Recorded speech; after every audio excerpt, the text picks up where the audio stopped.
வணக்கம். ஆகாஷவாணி.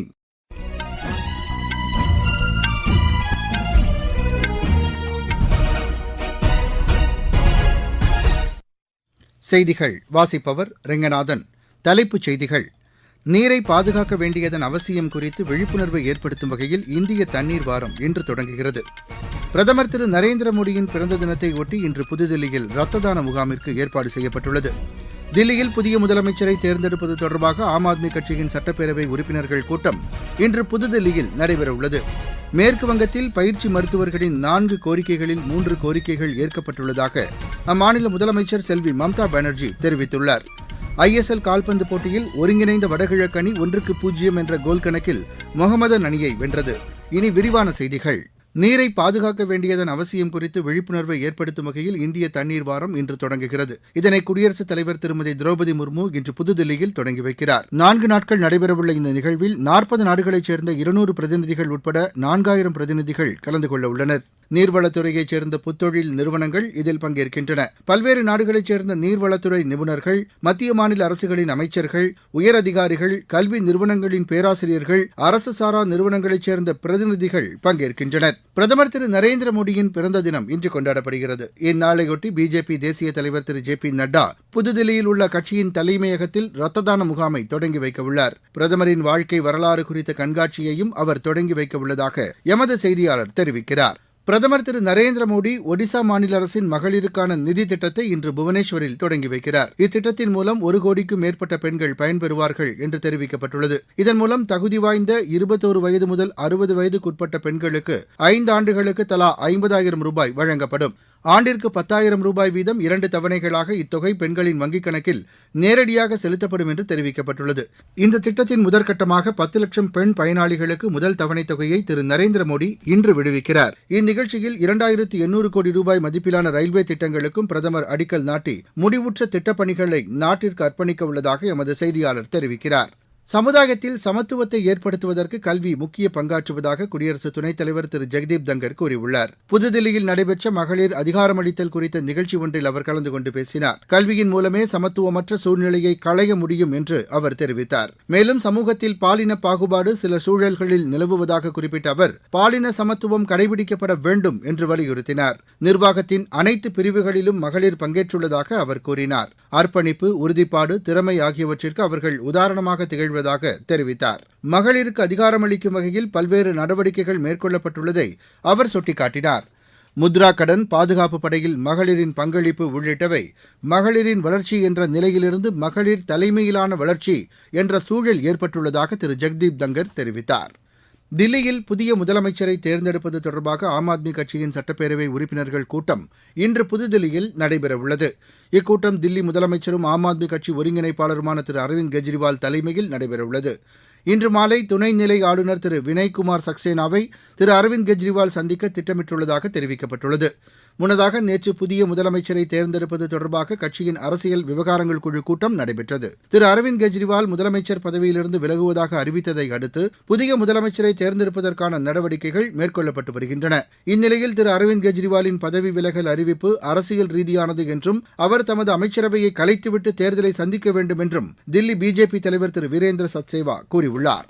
கடற்படை தளபதிகள் மாநாடு புதுதில்லியில் இன்று தொடங்கி 20ஆம் தேதி வரை நடைபெறவுள்ளது. இம்மாநாட்டில் பாதுகாப்பு அமைச்சர் திரு ராஜ்நாத் சிங் உரையாற்றவுள்ளார். முப்படைகளின் தலைமை தளபதி, ராணுவம் மற்றும் விமானப்படை தளபதிகளுடன் இணைந்து முப்படைகளுக்கு இடையேயான ஒத்துழைப்பு குறித்து கடற்படை தளபதிகளுடன் அவர் விவாதிக்கவுள்ளார். தேசிய பாதுகாப்பு, கடற்படை தளபதிகளுக்கு இடையேயான செயல்பாடுகள் உள்ளிட்டவை குறித்து இந்த மாநாட்டில் விவாதிக்கப்படும் என்று எதிர்பார்க்கப்படுகிறது.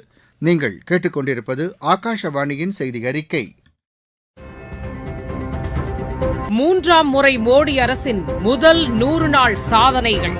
நாடு முழுவதும் நவீன கட்டமைப்பு வசதிகள், இளையோருக்கு திறன் பயிற்சி மற்றும் வேலை வாய்ப்புகளை வழங்குவதற்காக 2 லட்சம் கோடி ரூபாய் மதிப்பிலான திட்டம்.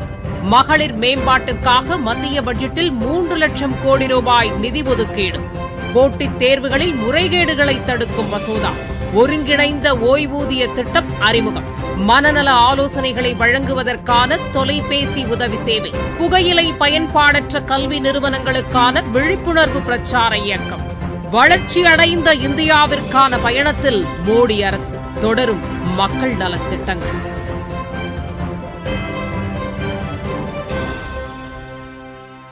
ஹரியானா சட்டப்பேரவைத் தேர்தலில் மொத்தம் 1031 வேட்பாளர்கள் களத்தில் உள்ளதாக அம்மாநில தலைமை தேர்தல் அதிகாரி திரு பங்கஜ் அகர்வால் கூறியுள்ளார்.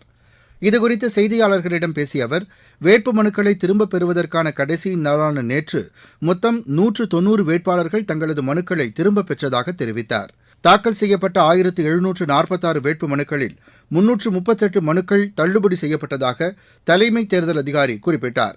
90 தொகுதிகளை கொண்ட ஹரியானா மாநில சட்டப்பேரவைக்கு அடுத்த மாதம் 5ஆம் தேதி வாக்குப்பதிவு நடைபெறுகிறது. வாக்கு எண்ணிக்கை அடுத்த மாதம் 8ஆம் தேதி மேற்கொள்ளப்படுகிறது. மணிப்பூர் மாநிலத்தில் இணையதளம் மற்றும் மொபைல் சேவைக்கு விதிக்கப்பட்டிருந்த தடையை அம்மாநில அரசு தளர்த்தியுள்ளது. கல்வி நிறுவனங்கள் இன்று முதல் செயல்படும் என்று அறிவிக்கப்பட்டுள்ளது. மணிப்பூர் மாநிலத்தில் 3 பள்ளத்தாக்கு மாவட்டங்களில் கடந்த 10ஆம் தேதி முதல் மாணவர்கள் போராட்டத்தில் ஈடுபட்டதை அடுத்து இணையதளம் மற்றும் மொபைல் சேவைகளை அம்மாநில அரசு நிறுத்தி வைத்தது. தற்போது அங்கு சட்டம் ஒழுங்கு சூழ்நிலை சீரடைந்ததை அடுத்து மீண்டும் அந்த சேவைகளை அம்மாநில அரசு தொடங்கியுள்ளது. மேற்குவங்கத்தில் பயிற்சி மருத்துவர்களின் 4 கோரிக்கைகளில் 3 கோரிக்கைகள் ஏற்கப்பட்டுள்ளதாக அம்மாநில முதலமைச்சர் செல்வி மம்தா பானர்ஜி தெரிவித்துள்ளார். காலிகட்டில் உள்ள தமது இல்லத்தில் பயிற்சி மருத்துவர்களுடன் நடைபெற்ற கூட்டத்திற்கு பின் அவர் செய்தியாளர்களிடம் பேசினார்.